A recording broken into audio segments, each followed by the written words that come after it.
Hello Stampers, this is Heather Cooper. I'm an independent Stampin' Up! Demonstrator in Canada, and one of my New Year's resolutions was to make a few more videos. So I'm going to start with something that I got yesterday in the mail, and I'm so excited about it. It's my Stamparatus. I was part of a team of Stampin' Up! Demonstrators who worked with the head office to help develop this Stamparatus. So because of that, we were able to order our Stamparatus early, and mine arrived yesterday. So I've been playing with it, and I just wanted to show you a little bit more about it and give you some tips and tricks for when yours arrives. I do hope that you will have had a chance to get yours. Well worth the money that you would spend on it. This is, I think, by far the most superior stamp placement tool on the market. So your Stamparatus comes with a base. I'll just show you. I'm just going to move with a lot of care these magnets, which are very strong, and you don't ever want to let them touch because it's really hard to get them apart. So it comes with the base, and the base has a grid on it. This can be used with clear mount stamps and with your photopolymer stamps. If you have your stamps mounted on wood blocks, you can't use them with the Stamparatus. If you're using the photopolymer, then you have this little foam pad to put down to make up for the difference in the height of the stamp. So you get the base, which is magnetic, and the magnets will help hold your paper in place. And then you get two plates, which are removable with the hinge. You can turn them around like so, or you can stamp an image and then move down the hinge down one and restamp it, and down another and restamp it, so that you can create a pattern, which is something pretty unique to the Stamparatus, I believe. It also gives you 4 sides to play with. So you've got 2 sides for this flap and 2 sides for this flap. So when you go to use your Stamparatus, you're going to take your piece of cardstock and you're going to position it where you want it. I'm going to position it in the corner.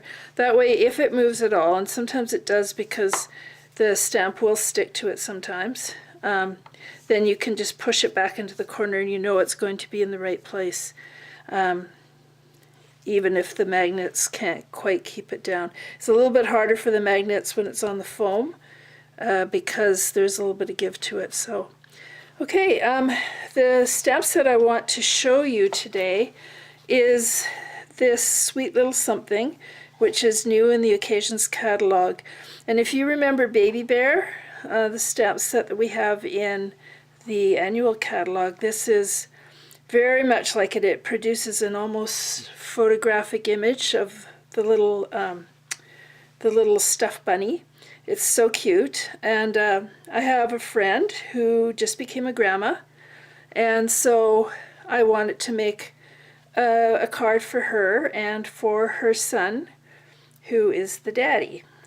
So it's a little boy, and so I'm going to be using shades of blue, and so I'm going to do the same card for each one. So therefore it's nice that I can duplicate the card by using the Stamparatus to get the same placement and the same card each time. So I've cut my cardstock just a little bit bigger than I want so that I can trim it down at the end. Now with these, I always start out with the most detailed image and the darkest ink, and that way it's easier to line everything up. Not quite as critical with the Stamparatus, but important nonetheless. So the first image, the darker or the more detailed image right here, I placed it on my paper exactly where I wanted it, and then I flipped this over, the flap over, and I picked up the stamp And so now I'm going to ink it up. I'm starting with Dapper Denim. And I've read somewhere that the easiest way of inking things up without getting ink all over the flaps is by using getting some of the uninked ink spots, and then inking them up yourself with whatever ink that you want to use. And they're smaller, and so you can get a better coverage without the larger ink pads getting ink all over the place. But you can also easily wipe them off, and I'll tell you something else that I learned about it afterwards. So then I'm going to just bring over the stamp and just give it some even pressure, and then gently lift it. And that's given me pretty good coverage there. First time I did it, the bottom didn't give me good coverage. So if I wasn't happy, I could just place it again and restamp it, or add some more ink and restamp it. And you know, you can't really do that. You'd have to start again, right? You can't really do that without a stamp placement tool. You'd have to pretty much begin all over again. So that's the first step. So now I'm just going to move this out here, and I'm going to ink up the second. Is a little less detailed, the second image. So I'm doing that with the Pacific Point. I think I've got that fairly inked up. Okay, and now I'm going to bring it over. I'll just move this over so you can see a little better. And again, just give it a good press down like so. This is the critical step. If these two don't match up, it looks like a blurred image. It makes you dizzy to look at it. So just lift that up. You can see how it sticks a little bit, but because it's right in the corner, you always know that you've got the right placement. Now look at how clear that image is. Okay, there's no problem there. Now for the last one, I'm just going to turn it around. Sorry, get it in the right spot here. And then I'm going to use Soft Sky for the last image.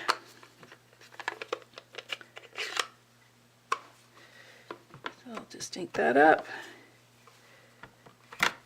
Whoops. And then just swing that over and just press on it. Probably a good idea to wipe off the other ones when we're done, rather than getting it all over my fingers, but that's the way I roll. Now look how adorable that image is. Is that not cute? They're going to be so happy to get a card with that cute image on it. And, you know, who would believe that's stamped? Okay, then I'm just going to add my sentiment. One of my problems is when I have a beautiful, already stamped image, and then I go to add a sentiment, it's always, you know, it's always a little bit crooked. And then I feel like, oh, I've got to start all over again. And this way, because of the grid, there is a grid on the flaps, and there's a grid underneath too for the clear mount stamps. Using the grid, I can get my sentiment straight, and I don't need to worry about that anymore. So we'll just ink up the sentiment and stamp it, and that's pretty good. And if it wasn't good, I could restamp it. So that's just a little bit about the Stamparatus. So it's definitely a tool you're going to want. And I think that's all there is to tell you right now. The only other thing is that you can order some absorbent cloths that you can use water on to clean off your stamps from Amazon. And I will put a link in the description of the video for you for that. And thank you very much for listening, and we'll see you later. Bye-bye.